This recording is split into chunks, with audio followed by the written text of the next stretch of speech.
It was the kind of explosion that made entire sectors go quiet. No flash, no sound. Just a moment where the moon, a battered, cratered Eshar mining satellite called Lurek 7, existed, and the next moment it was gone. In its place, a fan-shaped cloud of molten rock and vaporized ore spiraled out into the vacuum, the remnants of the moon atomized by a kinetic impact no one saw coming. Well, almost no one. Someone had caught the footage. A mining drone, half dead and on backup power, had been recording a survey loop just as an object, later measured to be approximately 1.4 kilometers in diameter, entered the system at a significant fraction of light speed and impacted dead center on Lurek 7. The impact's energy rating was classified, but the aftershock reached sensors 4 systems away. It was not long before the Galactic Confederation High Council called an emergency session. Held on neutral ground, the moon Denvos 4, which hosted a sprawling diplomatic station with only 3 confirmed assassination attempts in the last 2 years, it was deemed secure enough for a face-to-face. Nobody trusted long-range holographics since the facial swapper incident that had led to 2 hours of negotiation with a rogue AI disguised as the Volari Chancellor. Delegates from across the Confederation filed into the Great Hall of Accord, many in full regalia. The Kralian fleet admirals wore pressure armor ceremonial plating. The Gelgians floated in on anti-grav cushions wreathed in biolight. The Eshar arrived early in silence, except for the rhythmic click-click of their leg joints echoing ominously through the chamber. Their delegation was larger than usual, not a good sign. The session was already underway when the humans arrived. 10 minutes late. Their diplomat, Ambassador Mallory, led the group, a woman in her 40s by human reckoning, wearing a wrinkled diplomatic tunic over what looked like running shoes. Her hair was tied in a loose bun, and she held a steaming beverage in a metallic travel mug that read, "If you can read this, I haven't had my coffee yet." Behind her trailed 2 aides.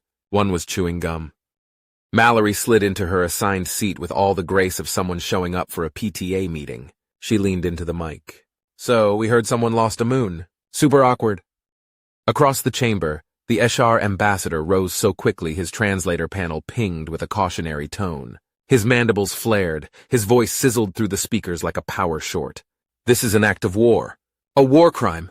You launched a relativistic projectile across 6 systems and obliterated sovereign Eshar territory." Mallory blinked. "Are you sure? That seems like a really deliberate thing to do. You're saying we meant to shoot your moon?" The Eshar ambassador's tendrils writhed. The object was traced to a human-controlled sector. The trajectory aligns precisely. Your device, your so-called grad, was the source. We demand immediate sanctions. This is a clear deployment of a banned Class Z kinetic bombardment system. The room went still. Class Z was the big one, reserved for planet crackers, black hole projectors, and hypernova induction arrays. Mallory took a slow sip of her drink. "I think there's a bit of a misunderstanding. GRAD isn't a weapon. GRAD stands for Geo-Relativistic Adjustment Device. It's a civilian-operated system designed for deep space geological reshaping, terraforming, mining, that sort of thing." There was a beat of silence. "Geo, what?" the Kralian ambassador asked. "Adjustment," Mallory said brightly. "The system's whole purpose is to safely redirect large asteroids or break up dead moons for mineral access. It's a glorified rail launcher. No AI targeting. No warheads. Just physics and magnetism. Think of it as a big orbital rock pusher." The Eshar ambassador made a noise like a blender trying to eat a spoon. "It vaporized a moon." "Well," Mallory said, frowning into her cup, "that moon was right in the path of an asteroid we were redirecting for planetary crust enrichment in Sector 38G. It's not our fault someone parked a satellite there without proper system notifications. We filed a full spatial redirection notice with the GC 2 months ago." Chaos erupted. GC legal aids were already tapping furiously into the treaty databases. Treaty 47C, subsection 9 forbade deployment of superweapons capable of destructive yields beyond 5 planetary megatons. But it defined weapon as a system expressly intended for hostile action. Mallory was ready. GRAD isn't intended for hostile action. It's just geology. Space geology, and technically, it's operated by a private consortium of engineers, not the human government. The Gelgian delegate raised one of her tendrils. Is it true that the device's hull is painted with an open mouth and sharp teeth, and that it bears the name Yeet Cannon Malk II? Mallory looked sheepish. Engineers. What can you do? Yeet? The Volari diplomat asked. It's an old Earth word for throwing something very hard. At something else. A low murmur swept the chamber. The chair of the High Council, a dignified entity made of overlapping crystalline rings, finally tapped the gavel. This council will recess to review the footage and technical records of the grad system. Ambassador Mallory rose, gathering her tablet and mug. Might want to get a big screen, she said casually. It's a fun replay. She and her aides exited without another word. One of them, as they passed the Kralian delegation, offered a chipper "Have a great day!" and a wink. Back in the chamber, the High Council sat in tense silence, preparing to watch a moon get murdered by physics and plausible deniability. A week before the moon ceased to exist, the grad design team was arguing about orbital ethics in a prefab command trailer duct taped to the side of an asteroid. We need a failsafe, said Gentry, lead propulsion engineer and amateur guitar player. Some way to make sure we don't accidentally launch one of these rocks at a habitat ring. A checklist. Or a targeting lockout. You want a targeting lockout on a system designed specifically to launch things at targets? Replied Vani, who'd been awake for 36 hours and was currently using a broken wrench as a hair clip. I want to not vaporize a kindergarten dome, Vani. Look, said Tanner, the systems manager, just don't aim at inhabited systems. Done. There was a long pause. Do any of you know where the inhabited systems are? Vani asked. They looked at one another. Isn't there a database or something? Tanner tried. Like a list? I have a list, said another engineer from across the lab, raising a coffee-stained printout titled Top 10 Least Explodable Trajectories. None of them had actually read it. Eventually, the final funding packet from EarthGov came through with a single line of conditional approval. Proceed with Planetary Mass Driver Project. Just don't name it something stupid. That line was, of course, ignored. They named it Yeet Cannon Mark II within 12 minutes of first ignition. Back on Denvos 4, the High Council chamber had been dimmed. The playback screen descended like a warship's hull, hanging above the circular diplomatic floor. Everyone sat silently, the entire assembly reduced to expectant murmurs and rustling diplomatic cloaks. A blinking play symbol hovered on screen. Begin footage, the GC chair announced. The chamber filled with raw sensor data. Grad came into view, an enormous ring-shaped structure orbiting a dead star, rotating slowly. Dozens of stabilizers glowed with blue ion pulses. Cameras caught the armature aligning as a mountainous asteroid was shuttled into position. A low hum filled the room as the launch sequence started. Magnetic fields built to impossible densities. Lightning crackled along the superstructure. Then, wham! The asteroid launched. There was no fanfare, no war cry, just the silent, impossible grace of mass accelerating toward obliteration. The next frames showed the projectile streaking across 6 systems, captured by automated relay buoys. The footage cut to Lurek 7, spinning in lazy orbit over an Eshar mining colony.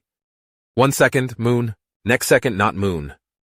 The impact was like watching a continent-sized hammer fall through a bubble of milk. The resulting debris wave sent flares across local space. The screen flickered, then went silent, until a human voice, slightly tinny, came through the comms log. Whoops. A few diplomats gasped. Someone choked on their tea. The screen went dark. The silence afterward was immense. Even the chair's translator node flickered as if struggling to articulate the mood. That's when Intelligence Officer Mulus stood up. He was short, wore a plain gray uniform, and had the general vibe of someone who always knew more than you, and found that fact amusing. Esteemed delegates, he began, this is not the first incident involving the grad system. Chairs shifted, eye stalks swiveled. 3 months ago, a rogue asteroid in the Veltar drift altered its course at unnatural speed. 2 months before that, a barren planetoid in the Ithul expanse was struck so precisely it revealed a previously inaccessible core of rare metals. In both cases, humanity filed routine terraforming adjustment reports. You're saying these were tests? the Gelgian envoy asked. Mulus didn't smile, but his voice did. The probability is high, extremely high. This may represent a long-term kinetic experimentation program under diplomatic camouflage. The Eshar ambassador exploded figuratively. This is madness! They have turned a civilian project into a system-class weapon. We demand the immediate disarmament and decommissioning of Grad, and we will file formal war crimes charges unless the Council acts. All attention turned to Mallory. She was already halfway through her second mug of coffee and had kicked her shoes off under the desk. We didn't use a megastructure, she said with a slow shrug. We built a helpful civic project. If someone happened to leave a moon in the way, well, that's not on us. Your engineers named it Yeet Cannon, the Escher ambassador shrieked. I believe we submitted it as Geo-Relativistic Adjustment Device, Mallory corrected smoothly. Which I'll point out is classified under planetary development tools, not weapons platforms. You obliterated a moon! I mean, it was barely attached to anything important. We checked. Afterward? Gasps, hisses, clicking mandibles, a few muffled chuckles. And frankly, Mallory continued, standing, if the Council wants, we'd be happy to contract Grad for peaceful operations. You know, planetary beautification. Orbit clearing, discrete terraforming, for a fee. You're renting it out? Someone croaked. Mallory smiled. We're a very entrepreneurial species. The chamber descended into chaos. Some factions shouted for sanctions. Others demanded an independent commission. One particularly ruthless trade bloc whispered about hiring the humans for hypothetical orbital adjustments in systems conveniently close to Eshar space. Mallory tapped her wristpad. Looks like we've already got the next rock loaded, she said aloud, to no one in particular. Hope everyone stays out of the lane.